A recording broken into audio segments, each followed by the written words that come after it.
Good morning and Jai Hind student. Welcome to Sunbeam School Sultanpur online classes. We'll be starting NCERT class 12 chapter 5 challenges of to and restoration of the Congress system. In previous chapter we discussed about India external relation.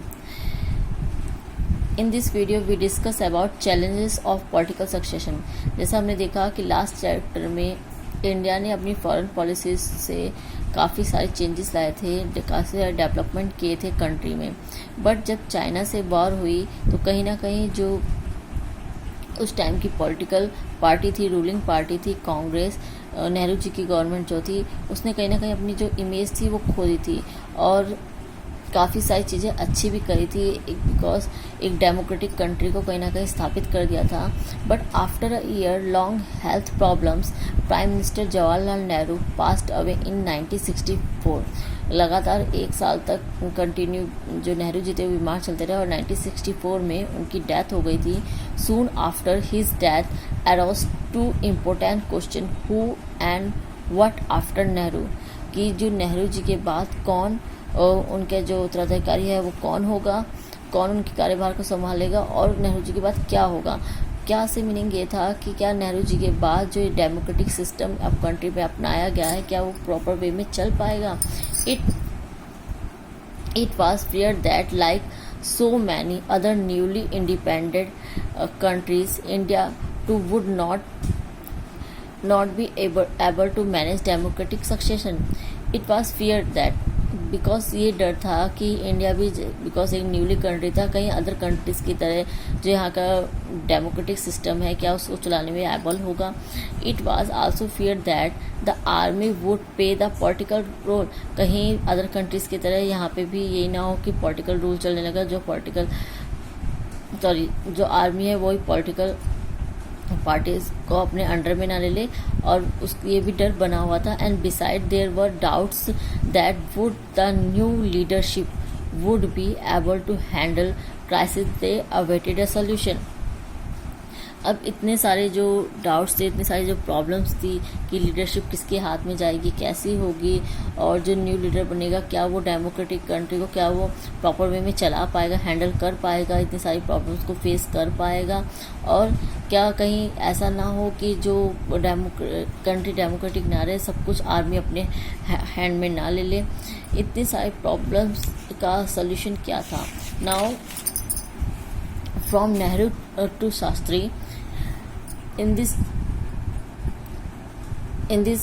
heading we discuss जो नेहरू जी के जो उत्तराधिकारी उनको शास्त्री जी को बनाया गया था, और कैसे when नेहरू passed away के Kamaraj the president of the Congress party consulted party leaders and Congress MP and found that all of them in favor of Lal Bahadur Shastri ji. जिस टाइम में जो कांग्रेस पार्टी के जो प्रेसिडेंट थे वो कामराज थे, उन्होंने जितने भी पार्टीज के लीडर थे एमपी से उनसे कंसल्ट किया कि लाल बहादुर शास्त्री जी को एज ए पीएम चुना जाए, और जितने भी एमपीज थे वो सब इनके फेवर में थे, कोई भी इनके अगेंस्ट नहीं था, बिकॉज लाल बहादुर शास्त्री जी की जो इमेज थी वो काफ़ी अच्छी थी पार्टी में। He was chosen as the leader of the Congress parliamentary party and thus became to country next prime minister. उनको कांग्रेस पार्टी का लीडर बनाया गया और नेक्स्ट उनको प्राइम मिनिस्टर बना दिया गया। He was known for his simplicity and his commitment to principle, वो अपनी सिंप्लिसिटी के कारण जाने जाते थे। और एक बार ऐसा Shastri became the country prime minister from 1964 to 1966। ये 1964 से 1966 तक प्राइम मिनिस्टर रहे थे। जो शास्त्री जी हैं ये पहले से ही कंटिन्यू इसलिए भी इनको चुना गया था क्योंकि ये जब नेहरू जी बीमार चल रहे थे तो तब तक उनका जितना भी कार्यभार था, जितना भी उनका वर्क था वो शास्त्री जी ही संभाल रहे थे। और शास्त्री जी के बारे में एक और बात कही जाती है, शास्त्री जी पहले रेल मिनिस्टर थे और इनके टाइम में एक रेलवे का एक्सीडेंट हो गया था। इसके लिए इन्होंने किसी और को ना रिस्पॉन्सिबल करके अपने आप को रिस्पॉन्सिबल समझा था और खुद के पद से रिज़ाइन कर दिया था, इस्तीफा दे दिया था। During Shastri brief prime ministership the country face two major challenge. जब वो शास्त्री जी को प्राइम मिनिस्टर बनाया उस टाइम जो कंट्री थी वो उसके पास टू मेजर चैलेंज थे।